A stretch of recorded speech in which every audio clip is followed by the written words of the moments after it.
Escucha atentamente. El sonido que oyes de fondo, ese latido constante y silencioso, no es solo el tiempo, es tu propio cuerpo consumiéndose. Mira el dorso de tus manos. Presta atención a esas finas líneas que ayer apenas se notaban. Cada segundo que pasas respirando, el implacable reloj biológico te empuja 1 milímetro más hacia el abismo de la decrepitud, el olvido y la tierra fría, el miedo a envejecer, a que nuestra mente quede atrapada en una prisión de carne marchita, es el terror más antiguo y primitivo de la humanidad. Desde que el primer ser humano tuvo conciencia de su propia mortalidad, nació una obsesión enfermiza, un susurro en la oscuridad que prometía una salida, la existencia de unas aguas primordiales capaces de lavar el peso de los años. La llamaron la fuente de la eterna juventud.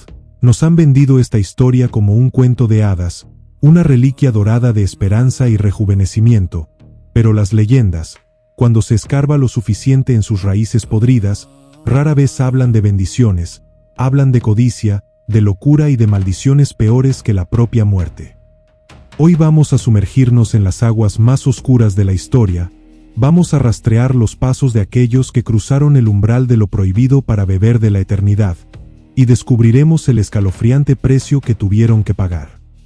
Nuestra travesía comienza mucho antes de los conquistadores, en las neblinas del mundo antiguo, en el siglo V a.C., el historiador griego Heródoto dejó constancia de un relato que heló la sangre de los eruditos de la época.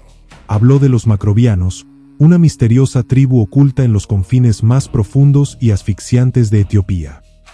Según los informes que llegaron a oídos de los espías persas, estos hombres vivían más de 120 años, manteniendo una fuerza sobrehumana y una piel perfecta. El secreto residía en un manantial subterráneo, pero Heródoto describió el agua de esa fuente con un detalle perturbador. Era un líquido tan denso, tan extrañamente liviano, que nada podía flotar en él, ni la madera, ni las hojas, ni los cuerpos. Todo se hundía como el plomo hacia un fondo oscuro y desconocido. El agua desprendía un hedor dulzón, similar al de las violetas pudriéndose al sol. Quienes se sumergían en ella sentían como su piel se volvía resbaladiza, casi translúcida, como si el agua no estuviera limpiando sus cuerpos, sino disolviendo lentamente la barrera que separa al hombre de los espectros. Los macrobianos vivían siglos, sí, pero los relatos insinúan que sus mentes se desvanecían, atrapadas en recipientes de carne fríos y vacíos que ya no pertenecían a este mundo. Siglos más tarde, la obsesión devoró a uno de los hombres más poderosos que jamás haya pisado la tierra, Alejandro Magno. Tras conquistar el mundo conocido, Alejandro se dio cuenta de que ningún ejército podía derrotar al único enemigo que lo esperaba al final del camino, la vejez. Los textos antiguos recopilados en el sombrío Romance de Alejandro cuentan que el rey macedonio abandonó sus rutas militares para adentrarse en la temida tierra de las sombras, un yermo abisal donde el sol jamás se alzaba y el aire era tan denso que ahogaba las antorchas. Buscaba el agua de la vida. La leyenda cuenta que tras días de marchar a ciegas entre lamentos de criaturas invisibles, su cocinero, un hombre llamado Andreas, encontró un pequeño arroyo de aguas fosforescentes y negras. Para lavar un pescado salado y muerto que llevaba como ración, Andreas lo sumergió en la corriente. Ante sus ojos horrorizados, el pez muerto recuperó las escamas, sus ojos opacos se volvieron brillantes y saltó de sus manos. Perdiéndose en la corriente inmortal, Andreas, presa de una codicia repentina, bebió desesperadamente de aquellas aguas negras y guardó un poco en un frasco de plata. Cuando Alejandro descubrió lo ocurrido, el arroyo había desaparecido entre las rocas, como si la tierra misma se hubiera cerrado para negarle el milagro al gran rey. Pero el destino de Andreas no fue glorioso. Al enterarse de que su sirviente había usurpado la inmortalidad, Alejandro lo maldijo. Comprendió que la vida eterna sin el poder de un dios es una condena. Andreas fue desterrado, arrojado al mar con una pesada piedra atada al cuello. Al no poder morir, la leyenda susurra que Andreas sigue allí, en el fondo del océano, con los pulmones llenos de agua salada, ahogándose en una agonía perpetua, pudriéndose en la oscuridad abisal durante milenios, incapaz de encontrar el descanso de la muerte. El tiempo avanzó, pero la ponzoña de la vida eterna siguió infectando las cortes de la Edad Media.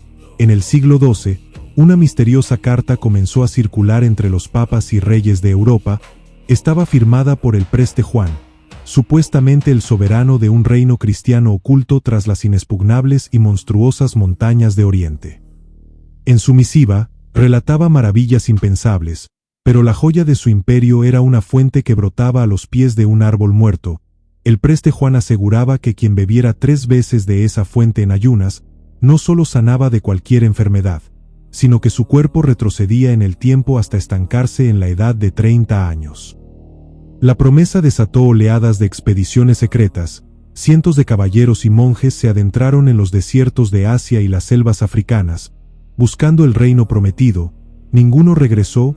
Los pocos testimonios fragmentados que sobrevivieron en diarios recuperados de cadáveres momificados por la arena hablan de un horror psicológico devastador. Describen cómo, al acercarse a las coordenadas supuestas del reino, los viajeros comenzaban a experimentar una quietud antinatural. El viento dejaba de soplar, los animales no emitían sonidos. Aquellos que afirmaban haber visto de lejos la corte del preste Juan no describían un paraíso, sino un purgatorio de estatuas vivientes. Hombres y mujeres con rostros inexpresivos, perfectos, sin una sola arruga, pero con ojos vacíos, desprovistos de la chispa del alma, habían perdido la capacidad de sentir dolor, pero también la de sentir alegría. Estaban atrapados en un bucle temporal estático, observando cómo los siglos pasaban a su alrededor mientras ellos permanecían congelados, convertidos en prisioneros de su propia carne incorruptible. La eternidad, descubrieron demasiado tarde, que es una jaula inmensa y silenciosa. Pero la historia más famosa, y quizás la más trágica y empapada de sangre, nos lleva al Nuevo Mundo. Es el año 1513. Juan Ponce de León, un conquistador endurecido por las batallas y desgastado por los años, escucha los susurros de los indígenas taínos en Puerto Rico. Los nativos, con los ojos ensombrecidos por el respeto y el temor, hablaban de Boinca, una isla mítica hacia el norte donde fluía un río capaz de devolver el vigor a los ancianos. Lo que los libros de historia suelen omitir es el tono de advertencia en las voces de los ancianos taínos. No hablaban de la fuente como un regalo divino, sino como un tabú, una anomalía de la naturaleza que exigía un tributo macabro. Ponce de León, ciego ante las advertencias y aterrorizado por su inminente declive físico, financió 3 barcos y se lanzó a lo desconocido. Navegaron a través de tormentas traicioneras y bancos de arena mortales hasta avistar una tierra exuberante y salvaje a la que llamó la Florida. Pero lo que encontraron al desembarcar no fue un Edén, fue un infierno verde y sofocante, manglares impenetrables cuyas raíces parecían garras retorcidas, pantanos pestilentes infestados de caimanes y nubes de insectos portadores de fiebres delirantes. La expedición se convirtió en una marcha fúnebre. Los hombres de Ponce de León cavaban y bebían de cada charca lodosa, de cada manantial estancado, con la esperanza de sentir el fuego de la juventud en sus venas. En su lugar, encontraron disentería, parásitos que devoraban sus entrañas y la locura. La tierra misma parecía rechazar su intrusión. Sentían que las sombras de los árboles los observaban, y las aguas que probaban sabían a hierro y podredumbre.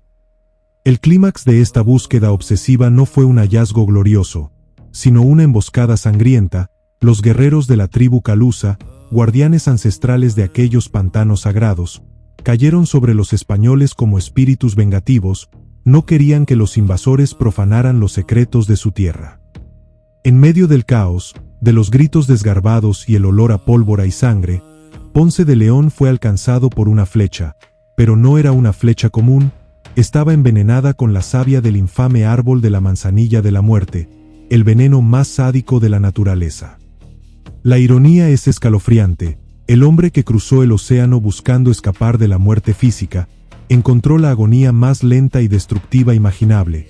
El veneno corrió por su sangre, disolviendo sus tejidos internamente, haciéndolo envejecer y marchitarse en cuestión de días lo que habría tardado décadas. Fue trasladado a La Habana, retorciéndose de dolor en el camarote del barco, gritando en delirios que veía las aguas negras de la fuente burlándose de él. Murió viejo, quebrado y consumido por la misma tierra a la que acudió en busca de vida. La verdadera pregunta que debemos hacernos mientras las sombras se alargan a nuestro alrededor es: ¿por qué todas estas leyendas, separadas por océanos y milenios, comparten el mismo desenlace macabro? Los alquimistas medievales que consumían mercurio líquido creyendo que era el semen de la tierra para volverse inmortales, solo conseguían que sus dientes se cayeran y sus cerebros se pudrieran en vida. La infame condesa Isabel Báthory, obsesionada con el mito, creyó que si la tierra no le daba el manantial, ella misma lo crearía drenando la sangre de 600 doncellas para bañarse en ella. El resultado fue el emparedamiento en su propio castillo, consumida por la locura y la oscuridad. Existe una teoría perturbadora entre los investigadores de lo oculto. Sugieren que la fuente de la juventud sí existe, pero no es agua, es una entidad, una fuerza parasitaria antigua que se alimenta de la desesperación humana, lanza el cebo de la inmortalidad a las mentes más brillantes y ambiciosas de cada era, atrayéndolas hacia lugares desolados para devorar su energía vital. Las aguas no otorgan vida, la roban. Aquellos que logran beber de ella quedan marcados, su apariencia externa puede congelarse, pero su humanidad es drenada gota a gota hasta que solo queda un cascarón vacío, un espectro consciente que anhela desesperadamente el toque compasivo de la muerte que ya no puede alcanzar. Así que la próxima vez que te mires al espejo y sientas ese pinchazo de terror al ver una nueva cana o una arruga más profunda, agradece que estás envejeciendo, porque el deterioro es el sello de que estás vivo. La muerte es el lienzo oscuro que le da significado y belleza a los colores de nuestra existencia. Aquellos que buscaron borrar ese lienzo no encontraron la gloria, encontraron el silencio perpetuo de las aguas muertas, y si alguna vez, en tus viajes o en tus sueños más febriles, te encuentras con un manantial oculto en la penumbra, de aguas inusualmente calmas y un dulce aroma a flores marchitas, da la vuelta. No escuches el susurro que te invita a beber, porque hay destinos ocultos en este mundo que hacen que descender al sepulcro parezca el más dulce de los paraísos.